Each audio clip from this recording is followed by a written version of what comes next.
sustainable business is a better business, and Balanced Energy are helping Bridgwater businesses measure their carbon footprint and reduce their environmental impact.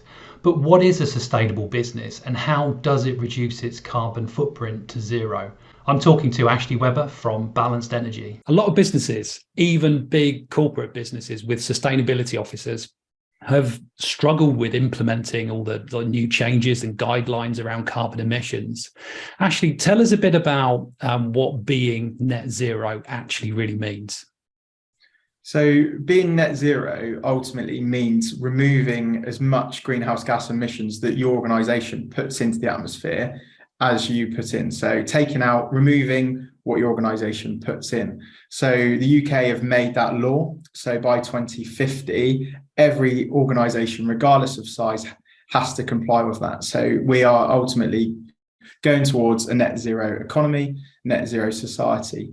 So the first steps really in becoming a more sustainable business and that journey to net zero is understanding your footprint. So the measurement piece, having the data collection process in place where you can actually focus and measure your carbon footprint and carbon impact. And then the most important thing that we say to all clients, regardless again of size, is culture and behavior. So ingraining that within the organization and ensuring that people are aware of the journey that you want to go on. And you've just launched a new initiative. Tell us what that initiative is and tell us why it's needed. So in partnership with Bridgewater United Football Club, we've just launched an initiative called Be Net Zero.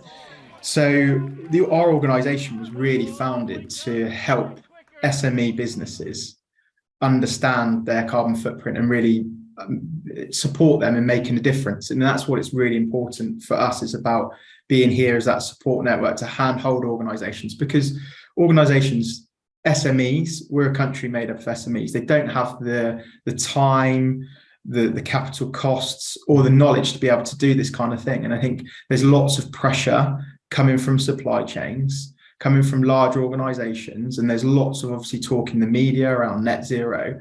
But I think what we wanted to do is make it something that's accessible and affordable to all organisations to be able to say, right, we are going to draw a line in the sand, we're going to understand our footprint, and we're going to start our journey in becoming more sustainable.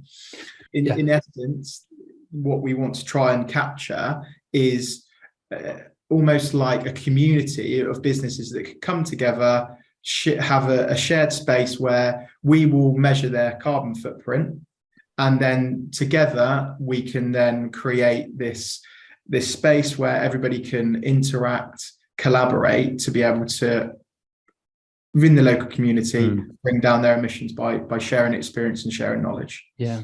And who should get involved in this? Because I mean, obviously when you think about carbon emissions, often you think about these big companies, but there are a lot of smaller companies out there that are actually having an impact. Who should get involved in this? Yeah, so I think from the very start, it was a very key point of, you're never too small to make an impact. So it can be any organization. At the end of the day, a business will have an impact, whether they're selling a product or service into an end user or to a large organization, whether that's a product that has to then have a downstream effect that has to be delivered somewhere, or that product has to be made, or that service where you have to travel to go and see a client. So those are the little things. It's just those awareness pieces of, you think you don't make an impact, but those small things do add up. And I think even, you're just looking at the core basic things of how you use your energy and understanding the impact of your energy has on the environment and the energy and the use, and ingraining those behavioral factors to be able to reduce your energy consumptions, which will then reduce your carbon emissions. And also at this point in time, reduce your costs, which is a great thing, because it's great if you can do the two things, especially at the moment, isn't it? Yeah, definitely. So you've got a partnership with Bridgewater United that you mentioned there. Tell us how that came about. So it came about because we started working with the club. Sarah Murray, the chairwoman, was very keen on sustainability and understanding the importance of it, and wanting to ingrain that in the football club at the very start as they go on their journey to to progression on the pitch. So I think that was a key objective for her. Mm. So we met, and we are now undergoing a full greenhouse gas inventory, so carbon footprint of the club, putting in place a carbon reduction plan. And we're doing things like, as part of our package that we're offering the club, it's doing things like measuring the impact of an actual football match. So, taking a snapshot of how people got to the ground, the beverages and the food that was served, obviously the lighting, all those things, the travel to the pitch, to the ground. So from the player's point of view, so all those things, and we're going to build a few carbon case studies of the carbon footprint of a local football match. Very interesting. Love to see that as that comes about. Tell us, how can other businesses get involved in learning more? So we have, in terms of the Be Net Zero, we have a website, a landing page. So if they go on to Be Net Zero Bridgwater.co.uk, there's a landing page, can fill in the details, and then we'll get back to you with information on how you can join the initiative. Perfect.